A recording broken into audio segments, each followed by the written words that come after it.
It's Christmas Eve. A desperate man, certain that his entire life has been worth nothing, stands on the brink of suicide. But heaven has better things in store for George Bailey. If you're up there and you can hear me, show me the way. From the depths of his despair, George will rise to the heights of joy and triumph. He learns that it really is a wonderful life. And this is the story of how one of the most beloved films in history came to be.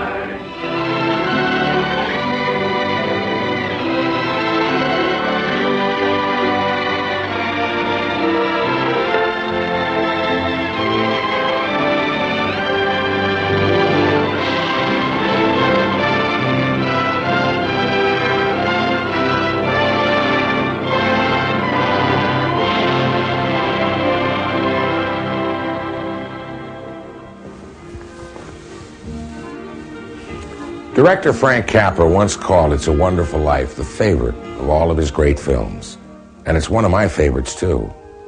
Hello, I'm Tom Bosley. It seems like everyone who's laughed and cried through this classic movie feels just about the same way. In fact, for most of us, watching It's a Wonderful Life has become as much a part of Christmas as trimming the tree and exchanging presents. The film is full of delightful images of an America gone by. It's a timeless story that continues to win the hearts of each new generation that discovers it. Surprisingly, It's a Wonderful Life began as a Christmas card. In 1943, writer Philip Van Doren Stern wrote a short story which he called The Greatest Gift. He had 200 copies printed up as Christmas cards and mailed them to his family and friends. 3 months later, RKO Radio Studios bought The Greatest Gift for $10,000, intending to make it a Christmas movie with Cary Grant. But while various writers were struggling to adapt The Greatest Gift for the screen, Cary Grant found his Christmas story elsewhere, filming The Bishop's Wife in 1947. Meanwhile, 3 different scripts were written for The Greatest Gift. The scripts were all interesting tries, but none of them made the grade. So The Greatest Gift gathered dust on the shelf at RKO. Until director Frank Capra came along. Capra read The Greatest Gift and saw its potential immediately. RKO, anxious to unload the troublesome project, sold The Greatest Gift to Capra for the same $10,000 they'd paid for it, and threw in all 3 scripts for free. Frank Capra was one of the most successful directors of the 1930s, and had directed such classics as It Happened One Night, Mr. Smith Goes to Washington, and You Can't Take It With You. He was very popular with audiences, but critics often called his enjoyable, optimistic films Capricorn. Capra didn't mind, though. He felt that making positive statements through his movies was very important. That's a great film. I love that film. It's my favorite film. And in a sense, it epitomizes everything I've been trying to do and trying to say in the other films, only does it very dramatically with a very unique story. The importance of the individual is the theme that it tells, and that no man is a failure, and every man has something to do with his life. If he's born to do something. I suppose it'd been better if I'd never been born at all. What'd you say? I said I wish I'd never been born. Wait a minute, that's an idea. What do you think? And this idea is carried out in this unique plot, because a man who thought he was a failure and thought everybody around him would have been better off had he not been born, was given the chance to see how the world around him would have been, his own small little world would have been, had he not been born. Your brother, Harry Bailey, broke through the ice and was drowned at the age of 9. That's a lie. Harry Bailey went to war. He got the Congressional Medal of Honor. He saved the lives of every man on that transport. Every man on that transport died. Harry wasn't there to save them because you weren't there to save Harry.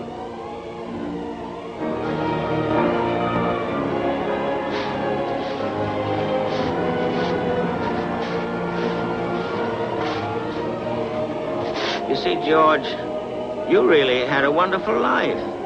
Don't you see what a mistake it would be to throw it away? Now that he had his story, Capra began to gather his actors.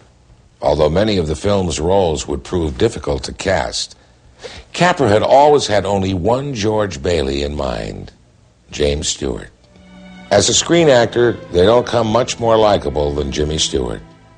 His characters on screen are honest, direct, and friendly. But Frank Capra saw a darker personality beneath Stewart's all-American charm.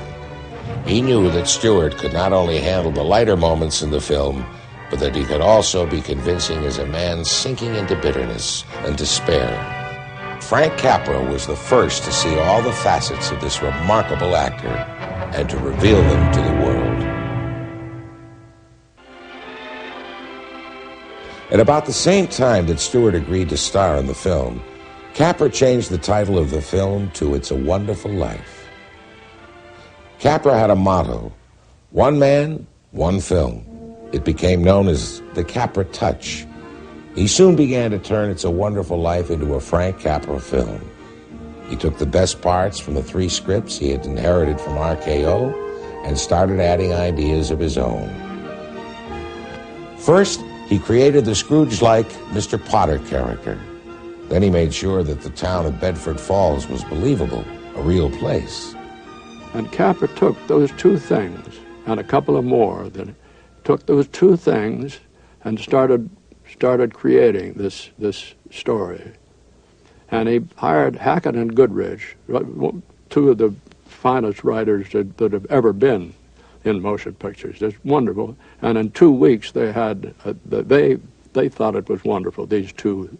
And here, without it being an actual happening, without it being a play, a book, or anything, this from just these little lines, just little tiny thoughts, this is the way It's a Wonderful Life originated. Capra populated Bedford Falls with the finest bunch of character actors in Hollywood. He had a kind of genius for casting. Just try to imagine It's a Wonderful Life with any other cast. It isn't easy, is it? The movie would have been very different if some of Capra's alternate choices had been hired. For instance, the role of George's Uncle Billy, played by Academy Award winner Thomas Mitchell. Capra considered actors like Barry Fitzgerald, Walter Brennan, Adolphe Menjou, and just think about this one, W.C. Fields. For the evil Mr. Potter, played to nasty perfection by Lionel Barrymore, he thought about Edgar Buchanan, Claude Rains, Charles Coburn, or that master of chills, Vincent Price. For Old Man Gower, the drunken druggist, Capra made an unorthodox choice. H.B. Warner, whose most famous role was that of Christ in Cecil B. DeMille's 1927 King of Kings. Typecast since then, H.B. Warner was delighted to get that part. He was quoted as saying, "I'm playing the damnedest, dirtiest bum you ever saw, a proper drunk, thanks to Capra, who used a little imagination." And Capra must have been determined to get Henry Travers into the film. He thought of the actor for several roles, including Uncle Billy, Mr. Gower, and George's father. But finally, Travers' angelic charm must have shown through, because Capra cast him as Heaven's messenger, Clarence. Angel, second class. Now, aside from the role of George Bailey, the film's most important part was that of George's wife, Mary. Frank Capra's first choice for Mary was one of his personal favorites, Jean Arthur. Capra, Arthur, and Stewart had all worked together twice already in You Can't Take It With You and Mr. Smith Goes to Washington. But Jean Arthur was already committed to a Broadway show, and so she turned Capra down. He then considered Olivia de Havilland and Anne Dvorak. Some people were even pushing for Ginger Rogers.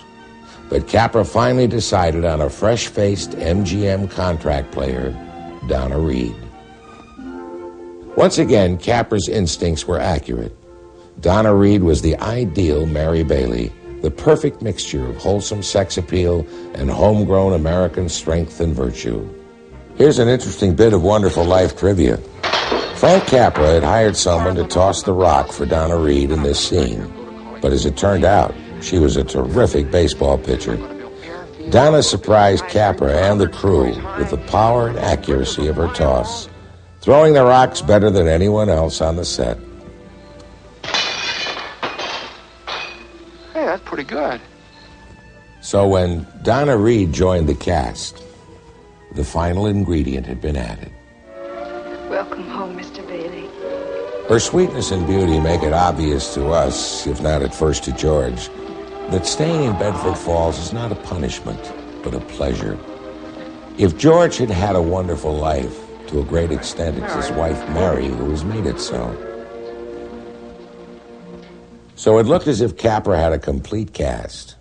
But there's one other actor that bears mentioning, although there was no role written into the script for one of Capra's favorite performers. The director created one.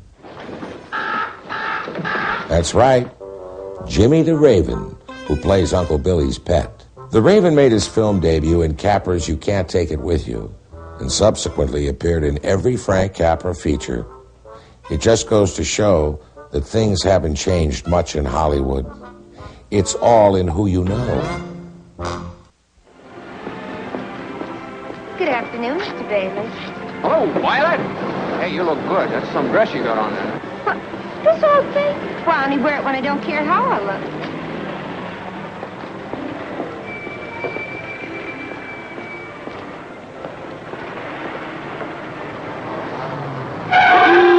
How would you like to... Yes. These days, movies can say or show just about anything imaginable. But in 1946, the production code of the Motion Picture Association of America was pretty stern about what audiences could see and hear. And they had a list of things for Capra to change. Certain phrases had to go, like nuts to you, and such words as impotent, dang, lousy, and jerk. Thus, the terrible J word was never uttered. However, in one case, Capra did manage to sidestep the production code. It stipulated that criminals had to be punished for their crimes.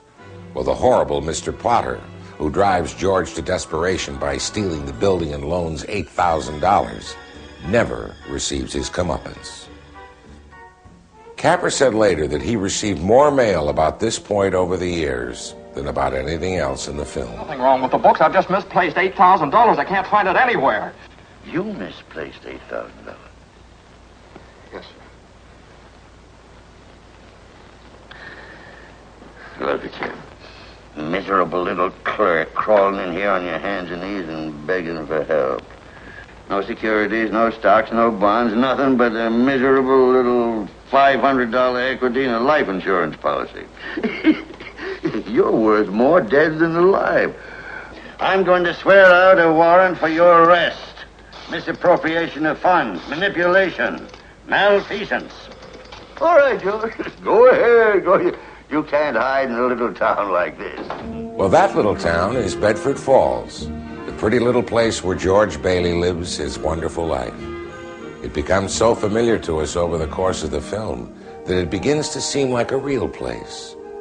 Bedford Falls was, in fact, a set built on the RKO Ranch in Encino, California. It was one of the longest sets ever constructed for an American movie. The main street was 300 yards long, 3 city blocks, with a tree-lined center parkway, 75 stores and buildings, a bank with a marble front, a post office, and a library. The set was built in 3 separate sections, and when it was put together, it covered 4 acres. 20 full-grown oaks were transplanted on the set. Frank Capra claimed that he loved weather, especially movie weather. When he directed Lost Horizon in 1936, he actually had sets built inside a large ice house so that the actor's breath would show. Obviously, the Bedford Falls set was too large to refrigerate, so for the wintry scenes, something else had to be done. Movie snow at that time was usually made of cornflakes, painted white. The falling flakes looked like snow, but the loud crunch made it impossible to record dialogue. Capra wanted something better, quieter. The special effects crew came to the rescue. They covered Bedford Falls in a blanket of snow, using 3,000 tons of shaved ice, 300 tons of gypsum, 300 tons of plaster, and 6,000 gallons of a special mixture of foamite, soap, and water. In fact, the crew later won an Academy Award for these new developments in snowmaking. Oh, by the way, when you watch these freezing scenes, remember that they were all shot during a record-breaking heat wave in the summer of 1946. At one point during the filming, the heat became so oppressive that Capra gave everyone a day off just to recuperate. One of the funniest scenes of the movie takes place in a high school gymnasium. A Charleston contest is suddenly interrupted when the floor of the gym slides open to reveal a swimming pool beneath it. And many critics jeered at this scene, calling it movie fakery at its worst. But it's real, and it really does exist. In fact, it's in daily use at Beverly Hills High School, where the scene was filmed. Movie fakery, huh? Oh, by the way, do you recognize the prankster who opens the gym floor because he's jealous of George Bailey? Well, he should look familiar. He's Carl Alfalfa Schweitzer, one of the popular members of our gang. Frank Capra loved to take advantage of surprises on the set. Here are a couple of my favorite surprises that Capra left in the final cut. Thomas Mitchell as Uncle Billy has had a little too much to drink. When the scene was filmed, Mitchell was supposed to exit, but just at that moment, a technician off-screen accidentally knocked over a stack of props. It sounded like Uncle Billy had crashed into a whole line of garbage cans. The poor guy expected to be fired, but Capra gave him a $10 bonus for improving sound and characterization. The sound you hear is opportunity crashing for one lucky technician. I'm all right. I'm all right. Oh, sweetest flower. In this scene, there's been a run on the Bailey savings and loan. How much do you need? George has to use the $2,000 he got for his honeymoon to tide over his nervous customers. All right, Tom, how much do you need? $242. No, Tom. Everything here was scripted, except the final request from Mrs. Davis, played by Ellen Corby. Capra told her to surprise Stewart. Could I have $17.50? And that's Jimmy Stewart's surprised reaction as well.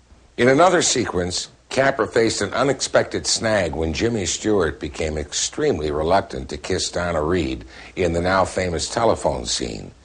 He kept asking Capra to delay this scene and shoot others instead. Stewart complained that he'd been away from the cameras too long for such a hot and heavy scene. A fella gets rusty, he said. Well, finally, Capra insisted on shooting the scene, but just to make sure Stewart didn't back out, he restaged it so that Jimmy Stewart and Donna Reed had to share the phone. Stewart and Reed shot the scene as directed in one take, and as you can see, Jimmy didn't back out. Will you tell that guy I'm giving him the chance of a lifetime, do you hear? The chance of a lifetime. He says it's the chance of a lifetime. Now, you listen to me. I don't want any plastics, and I don't want any ground floors, and I don't want to get married ever to anyone. You understand that? I want to do what I want to do. And you're... George.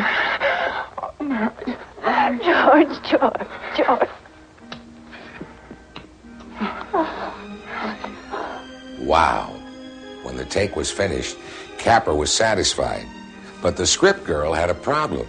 She said, yeah, it was fine, all right, except they'd left out a whole page of dialogue. And Capra replied, with technique like that, who needs dialogue? Print it. Hey, look, mister. We serve hard drinks in here for men who want to get drunk fast, and we don't need any characters around to give the joint atmosphere. Is that clear? It'll have to slip you my lip for a convincer. Sheldon Leonard, one of the movie's most memorable bad guys, has his own memories of It's a Wonderful Life. Capra was the master of the use of sentiment. And since I was a little corny myself and believed that was... like garlic, one of the great ingredients for flavoring a story, if not overused like garlic. I respected him as the master. Would you show these gentlemen to the door? Sure. This way, gentlemen. This was Jimmy Stewart's first picture after the Army, and it was a test for him. He, I think, felt a little insecure about his technique at that time because it had been years since he had stood in front of a camera. And it was interesting to watch him regain his confidence and take control. This is one of the wonderful things about the picture, I think. The scene at the end of the picture, this is after it's a different place and nobody knows me and everything. Right? But I stop for a minute and I say, God, I'm not a praying man, but please bring me back. Please bring me back. I want to live again. I want to live again. Please, God, let me live again. The film premiered at New York's Globe Theater on December 20th, 1946. It's hard to believe, but the film was not really the hit that Capra and RKO thought it would be.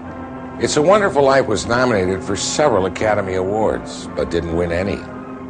Within a few months, It's a Wonderful Life was old news. Capra, Stewart, and everyone else involved moved on to other projects, and the film would retire into obscurity, waiting to be rediscovered by future generations. It's a Wonderful Life would eventually be saved by those who recognized its true worth. To my big brother George, the richest man in town. Like George Bailey, we might wonder what the world would have been like without It's a Wonderful Life. It's a Wonderful Life is indeed a wonderful film. Capricorn?